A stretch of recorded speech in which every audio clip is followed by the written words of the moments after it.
Hello বন্ধুরা, সবাই কেমন আছো? আশা করি ভালো আছো, সুস্থ আছো। তো নিয়ে চলে আসলাম আবার একটি নতুন ব্লগ। তো আজকে আমি যাব আমার ছেলের স্কুলে, আর তার জন্য রেডি হয়েছি। হঠাৎ করে এই স্কুলে কেন যাব? স্কুলে হঠাৎ করে ডাক পড়েছে। আর হঠাৎ করে ডাক পড়ে বলতে আগে থেকে হোয়াটসঅ্যাপে আমাকে জানানো হয়েছিল যে ওদের আজকে এক্সিবিশন আছে, আর সেই এক্সিবিশন দেখতেই যাচ্ছি স্কুলে। তো চলো যাওয়া যাক এক্সিবিশনে। আর এক্সিবিশন মানে আমরা যখন আমাদের স্কুলে পড়তাম তখন দেখতাম যে এক্সিবিশন হিসেবে যেটি আমাদের হাতের কাজ করানো হতো বিভিন্ন, সেগুলো গুছিয়ে রাখা হতো সবাইকে দেখানোর জন্য। তো সেটিকে এক্সিবিশন বলে। আর এখানে দেখতে পাচ্ছ সুন্দর সুন্দর, কত সুন্দর ফুলের গাছগুলো লাগিয়েছে, খুব সুন্দর লাগছে। আর আমার ছেলে মেয়ের সামনে ফাইনাল এক্সাম, তার আগে এক্সিবিশনটি হচ্ছে। এক্সিবিশনে সবারই আর্ট এবং ক্রাফট থাকবে। তো প্রবেশ করতে না করতেই আমি স্কুলে এই বাচ্চাগুলো এত সুন্দরভাবে আমাকে ওয়েলকাম জানালো, আমার খুবই ভালো লাগলো। তো এখান থেকেই আর্ট আর ক্রাফটগুলো শুরু। আর এই ক্রাফটগুলোই আমার ছেলে এবং ছেলের ক্লাসমেটস করেছে। আমার ছেলে ক্লাস 1-এ পড়ে। তো ওদের হাতের কাজগুলো দেখে আমার খুব হাসিও পাচ্ছিল এবং খুব ভালো লাগছিল যে টিচাররা কত সুন্দরভাবে ওদেরকে করানো শিখিয়েছে সমস্ত ক্রাফটগুলো।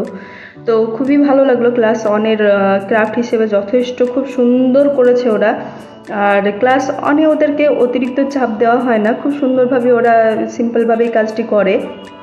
উঁচু ক্লাসে চাপ দিয়ে তার মানে করে দেওয়া হয়, সমস্ত কিছু করা হয়। যেমন এই হার্টটি ক্লাস 7-এর একটি ছেলে করেছে। হার্টটি খুব সুন্দর, থার্মোকল দিয়ে তৈরি, সেটা মনেই হচ্ছে না, দূর থেকে খুব সুন্দর লাগছিল দেখতে। এটা যেমন লাঞ্চ সিস্টেমের যেটা সব কিছু সিস্টেমটা বোঝানোর জন্য এটা দুটো বেলুন দিয়ে করেছে। আমার মেয়ে তো স্কুল থেকে গিয়ে গিয়ে বলছে, মা বেলুন দিয়ে হার্ট তৈরি করেছে, ও তো জানে না ওটা লাঞ্চটা। তো আমি ভীষণ এক্সাইটেড ছিলাম এগুলো দেখার জন্য। আমার মেয়ে বলছিল যে খুব সুন্দর সুন্দর জিনিস মা গিয়ে দেখবেন। তো আমি সেজন্য আরও আসলাম যে দেখি বাচ্চাদের হাতের কাজ কত সুন্দর হতে পারে সেটাই। আর এদের কাজগুলো দেখে সেই আমাদের ছোটোবেলার স্কুলের কথাগুলো মনে পড়ে যাচ্ছিল। স্কুল লাইফটা সত্যি একটা খুবই সুন্দর লাইফ। আমরাও স্কুলে এরকম কত কি হাতের কাজ করেছি। আমরা তখন তো মাটির জিনিস তৈরি করতাম, এখন তো থার্মোকল দিয়ে, পেপার, অনেক রকমের অ্যাডভান্স জিনিস দিয়ে করছে। আর আমরা তখন মাটির জিনিস দিয়ে বেশি করতাম। আমার ঘরোয়া যেসব জিনিসগুলো থাকে সেই সবগুলো দিয়ে। এখন কিন্তু বাচ্চারা অনেক অ্যাডভান্স। আর এখানে সোলার সিস্টেম দেখানো হচ্ছিল। সোলার সিস্টেমগুলো খুব সুন্দরভাবে পরিবেশন করেছে, আর বাচ্চারা এগুলো তৈরি করেছে অনেক ক্লাস থেকে, অনেক গ্রুপ হিসেবে। আর সব থেকে মনোমুগ্ধকর বিষয় হলো আমার এই আর্ট অ্যান্ড ক্রাফটটা। আমি এত ভালো লেগেছে, আমার বলার মতো নেই। ছোট্ট থেকে বড়রা যে এত সুন্দর করে আর্ট এবং ক্রাফট করেছে আমি বলে বোঝাতে পারবো না। ওদের আর্টগুলো দেখে মনে হচ্ছিল না এগুলো বাচ্চাদের হাতের আর্ট, মনে হচ্ছিল যেন অনেক হাই লেভেলের আর্ট রয়েছে এখানে। অ্যানিমেশন থেকে, কার্টুন ক্যারেক্টার থেকে সমস্ত রকমের আর্ট রয়েছে।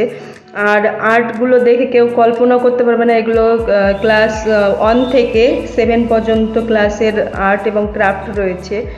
আর তারপরে চলে আসলাম এই সাইডে, এগুলোতে মালভূমি, পাহাড়, পর্বত, এমনকি ডিজার্ট সমস্ত কিছু করে এরা সুন্দরভাবে পরিবেশন করে দেখাচ্ছে। আর খুব সুন্দর লাগছে এদের হাতের কাজগুলো।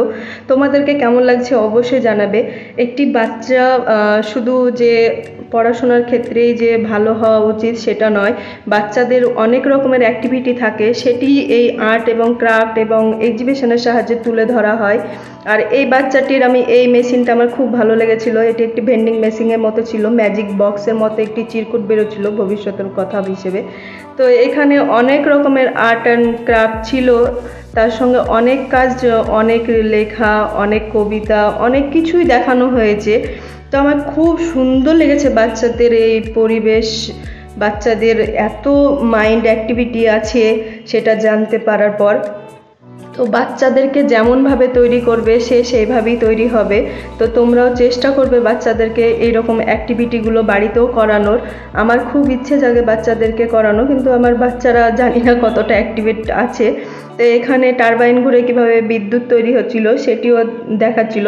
আর এরপর আমি সায়েন্সের একটি এতে চলে আসলাম, আর সায়েন্স ম্যাজিক দেখানো হচ্ছিল আমাকে। তো এই বাচ্চাগুলো এত সুন্দর করে আলোচনা করে আমাদেরকে বুঝিয়ে বলছিল, ওদের বলার ধরন, ওদের করার কাজ সমস্ত খুব সুন্দর ছিল। আর এখানে রেটিং সিস্টেম ছিল সব বাচ্চাদের নাম হিসেবে।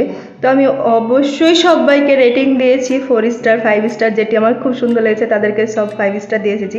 তো আজকে এই পর্যন্তই। ভালো লাগলে অবশ্যই লাইক কমেন্ট শেয়ার করবে। Thanks for watching.